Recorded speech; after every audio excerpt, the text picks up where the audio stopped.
This is Wage World, where we talk to the most interesting people in the world on KABF 88.3, the voice of the people. You want to see how the other half lives? You want to see how we get around?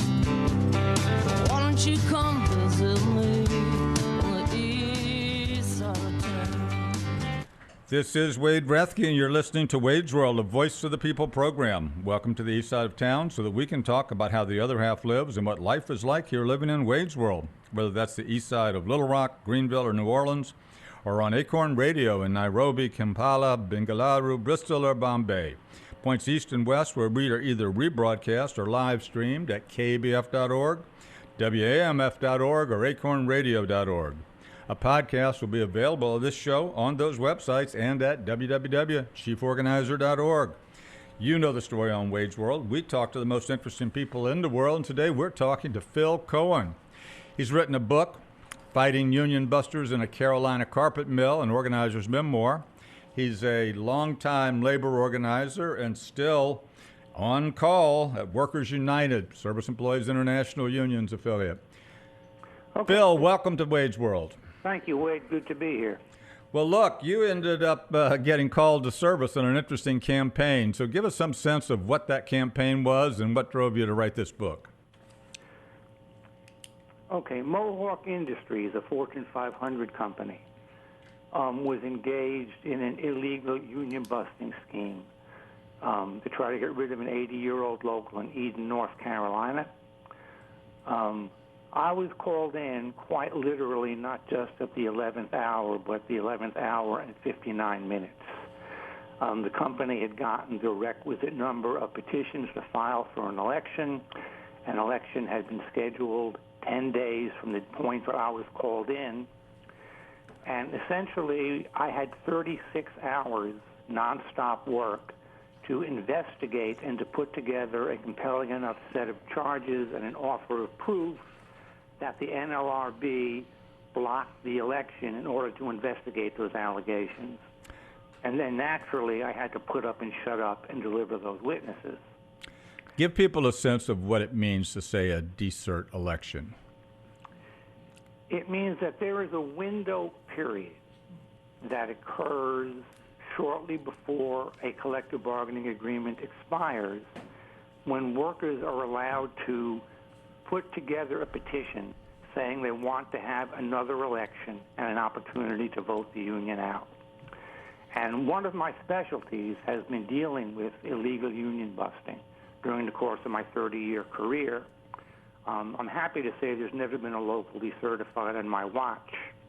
And the reason I say illegal is I'll tell you flat out, there is no such thing as a desert campaign that gets off the ground that is not employer supported. It's always a question of whether or not we can prove it, isn't it, Phil? Yes, the job is proving it. Mm-hmm. And NLRB, under any administration, has placed very, very stringent standards on the union coming up with the burden of proof. And certainly the most difficult NLRB to deal with in my life has been the Trump NLRB. But nonetheless, we've succeeded in doing that in every instance. So a desert is in a regular manufacturing plant like Mohawk. They have a window between 30 and 60 days before the end of the contract expires, even if they've been around for 80 years. And they have to show 30% support, just like you do when you file for an RC or a representation election. In healthcare, it's a notice for desert is 60 to 90 days. That's the window. But part of the reason I mentioned this is because there might have been a day 30, 40 years ago, maybe longer, where people kind of understood how you organize a union under the NLRB, but this is becoming a rare skill set, isn't it, Phil? Yes, it is, especially in terms of how you get through to the workers. I mean, part of the Phil?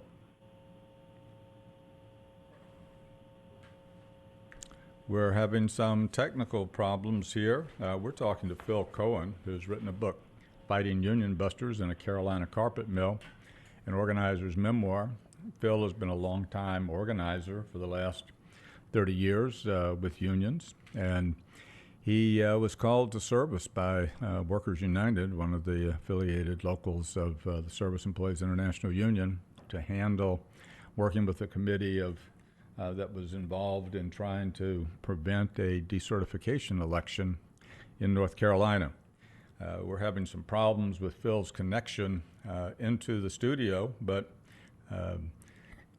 the problem we were talking about as we developed this issue was how little people really know about how the National Labor Relations Act works and the administration of the NLRB at this point.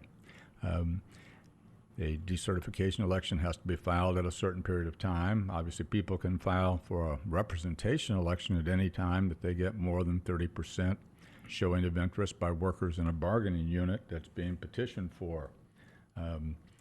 But in this case, Phil was just making the point that in his experience, and it's a true thing what he's saying, is that there's virtually no such thing as a decertification election that doesn't start with the employer sort of pushing it forward.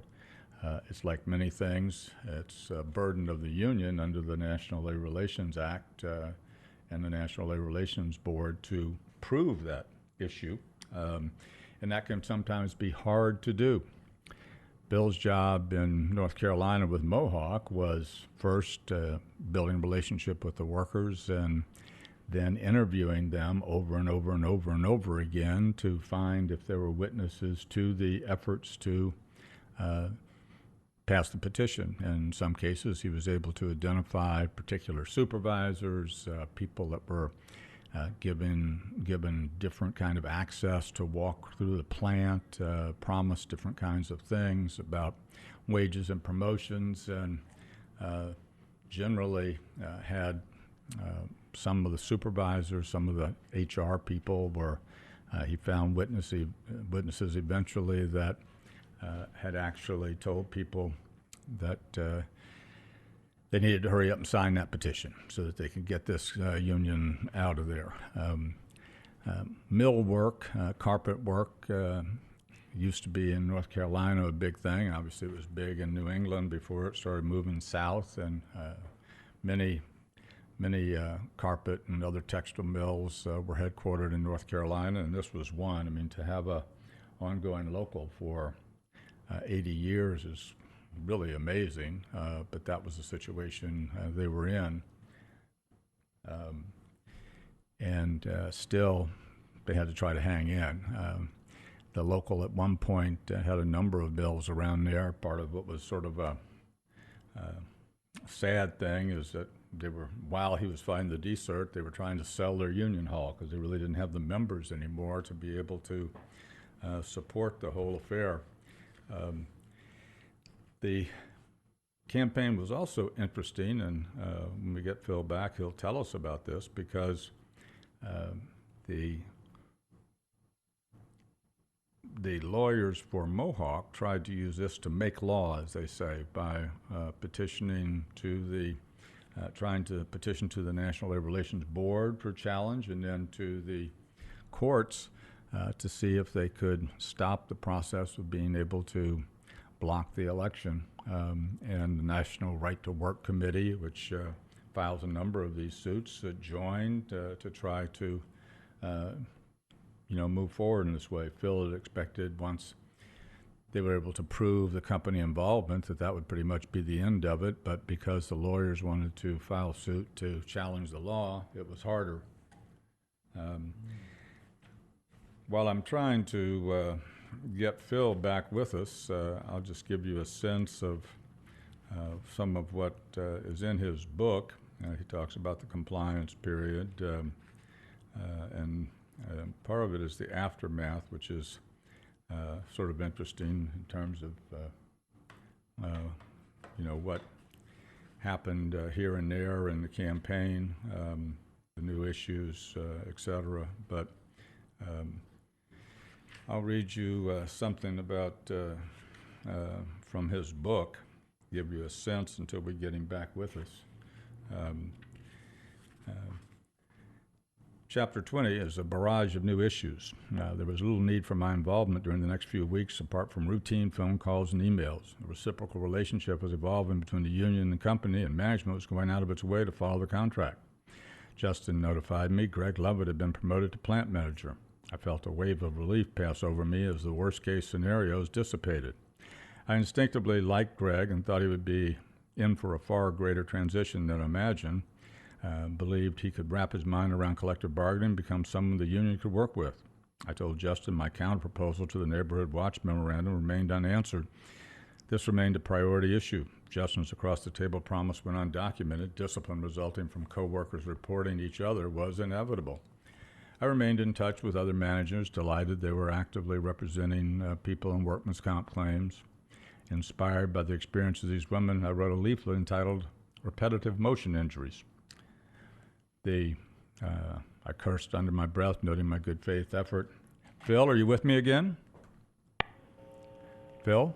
Wade, I apologize to your listeners. No problem. I've been reading sections from your book. The question I was asking you, though, as we had our technical difficulties, we're talking to Phil Cohen, who's written a book called Fighting Union Busters in a Carolina Carpet Mill, an organizer's memoir. A lot of people don't understand the arcane ways that the NLRA and the NLRB work anymore, do they? No, they don't. In fact, the majority of people, including the majority of union members, don't even distinguish between the Department of Labor and the National Labor Relations Board, which enforces the National Labor Relations Act, all of which came into being under Franklin Roosevelt's administration as part of the New Deal for the purpose of encouraging collective bargaining. Right.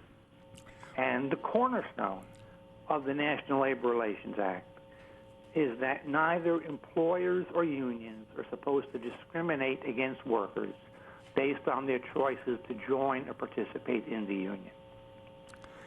Exactly, and one of the things that people don't recognize sometimes about the National Labor Relations Board or the Act is it really doesn't give unions any rights. Workers are the ones that have the rights, and for concerted activity and in other ways, and unions represent them in those rights, but that's why the point you made is so critical. Yeah, that's absolutely right. And unfortunately, under the Trump administration, a significant number of those rights were stripped out of the enforcement procedures of the National Labor Relations Board. What's interesting about legislation, and the National Labor Relations Act is a prime example of that, is it's written in broad strokes. You know, sort of concepts are laid out, but there's very little detail about application and enforcement. And in terms of the NLRB, that is all laid out in their rules and regulations manual, which was also enacted in 1935. And there's a process called the Administrative Procedures Act, in which Congress delegates the authority to various federal agencies to change their rules and regulations. That was a big issue in unraveling some of the worst of the Trump stuff. So many people may have noticed that act, not in context of workers' rights, but in context of other things as well. Yeah, that's right. And the Trump NLRB used that act to repeal some very important enforcement procedures used by the NLRB for nearly a century to enforce workers' rights.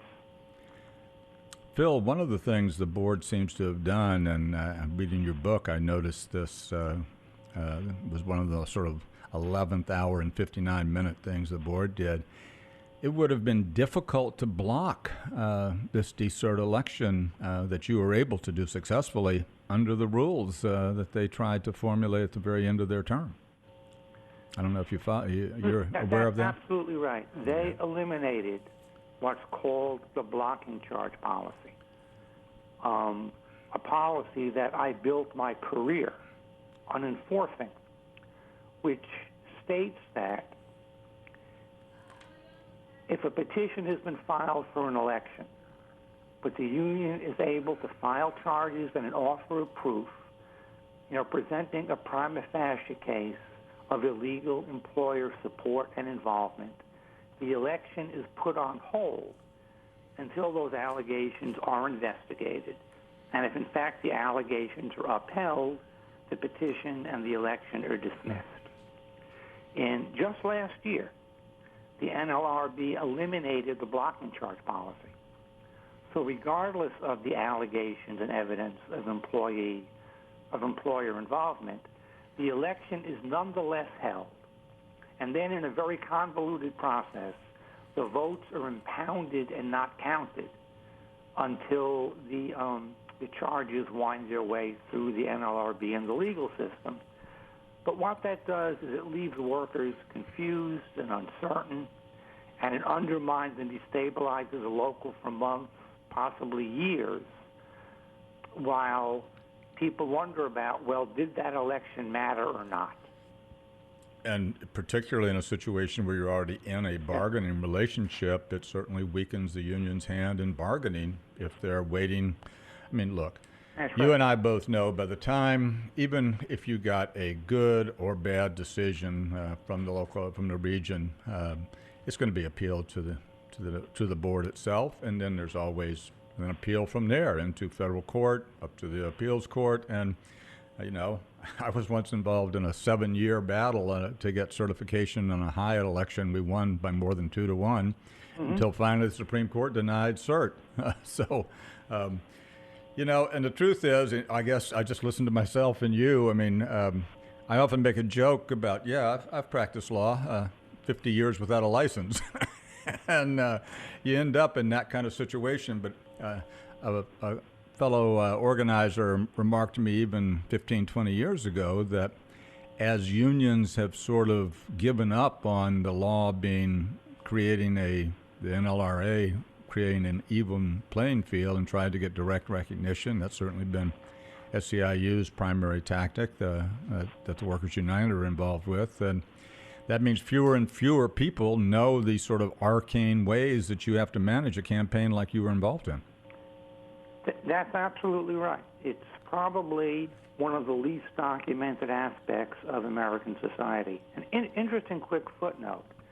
The National Right to Work Committee entered our dispute with 3 attorneys filing their own briefs with the Trump NLRB, trying to use our case as precedent to eliminate the blocking charge policy. And one of the union lawyers, named Ira Katz, wrote a really brilliant brief in which he argued that the board could not use what he called ad hoc rulemaking by simply using a test case that changes the law, that they had to invoke the Administrative Procedures Act.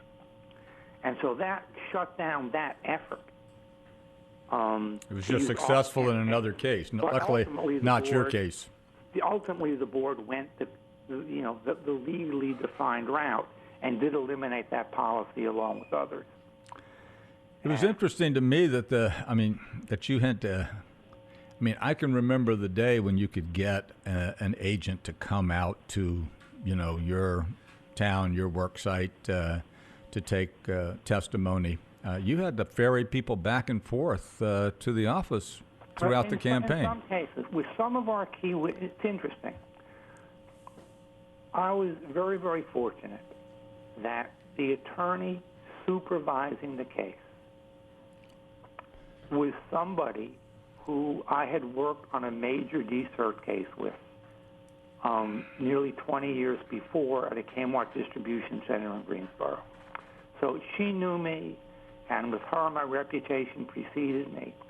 I explained to her that based on second jobs and family responsibilities, some of our key witnesses, ultimately the witnesses that made our case, did not have time to come to Winston, and that, the agent had essentially refused to do so.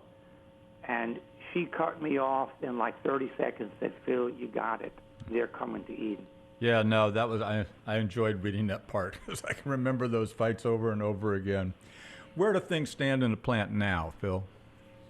Well,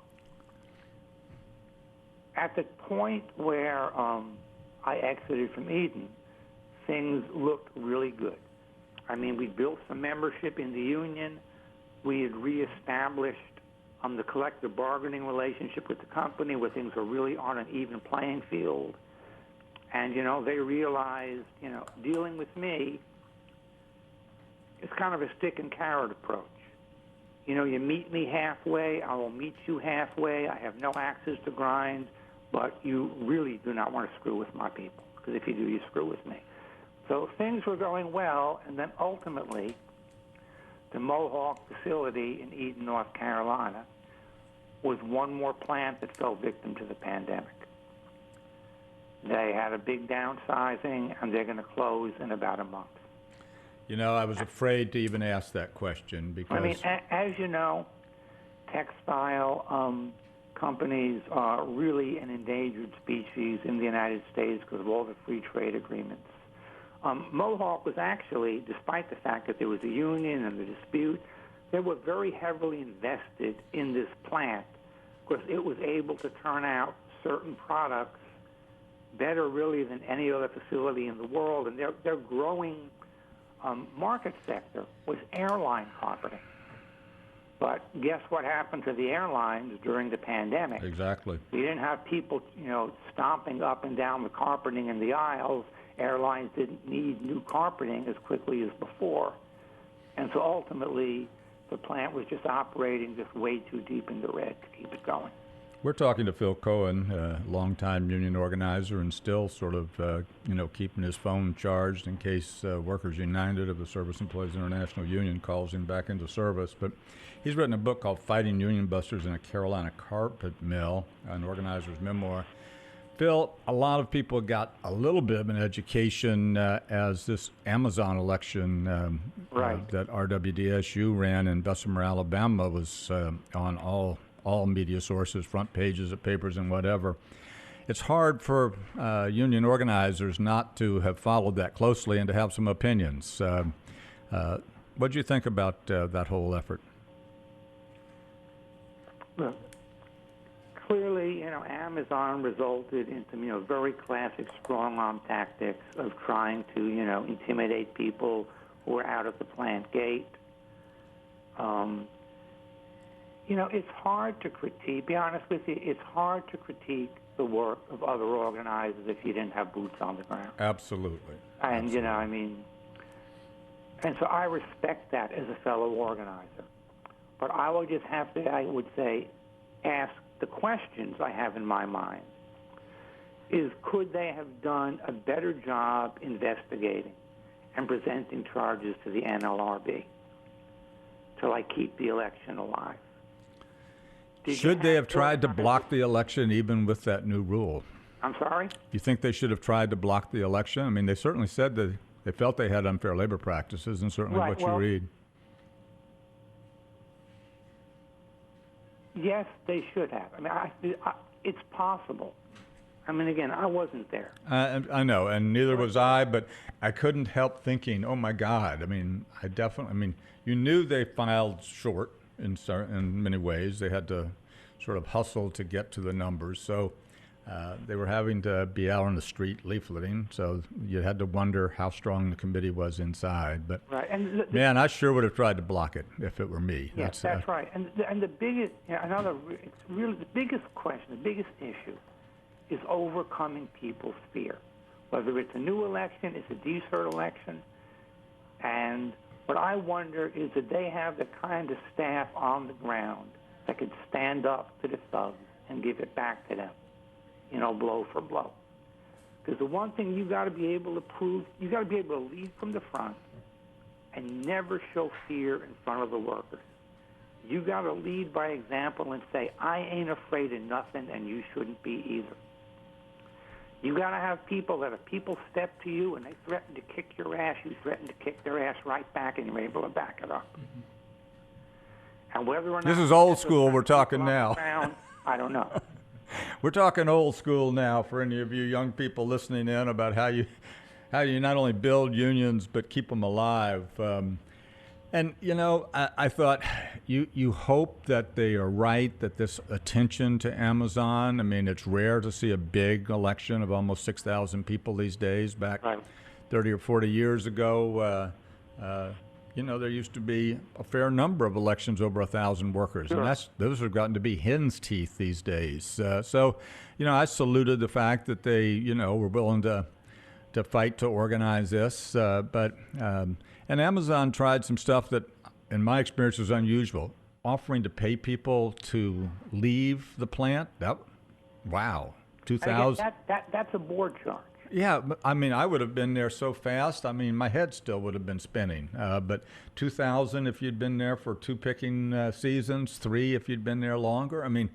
That to me is an inducement, if anything ever was, and trying to get the local city to change the length of the stoplights to keep people from being able to talk to the union. Wow, I can remember winning charges organizing home care workers when they tried to stop giving paychecks out and put them in the mail to people. I have found, I hate to say this, but just from my experience, there are very, very few union staff that really have their chops when it comes to investigating and filing charges.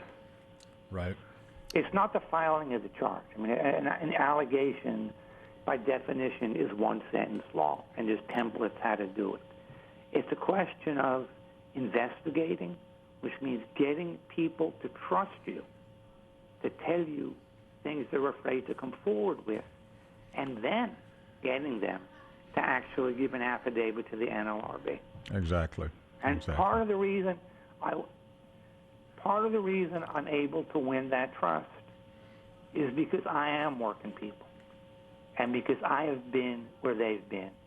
And I don't show up spewing a bunch of politically correct nonsense and being down for the struggle and things that have nothing to do with workers' lives.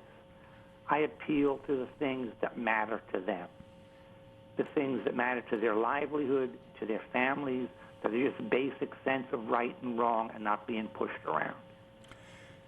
When I walk into a union hall, people can sense a couple of things about me in 30 seconds. One, I've been where they've been. I was a rank and file leader of my own union local for 8 years. So when I say you can do this, and this is how you do it, I speak with the authority of experience. Phil, when you sent me the book, you sent me a CD as well. And did you have some of your songs on the campaign? I didn't see that in the book. Tell people about that. Actually, no. Most of this is my 4th album. Okay. Look, I live in a bigger world than unions. Even though when I'm in the field, I'm there 1,000%.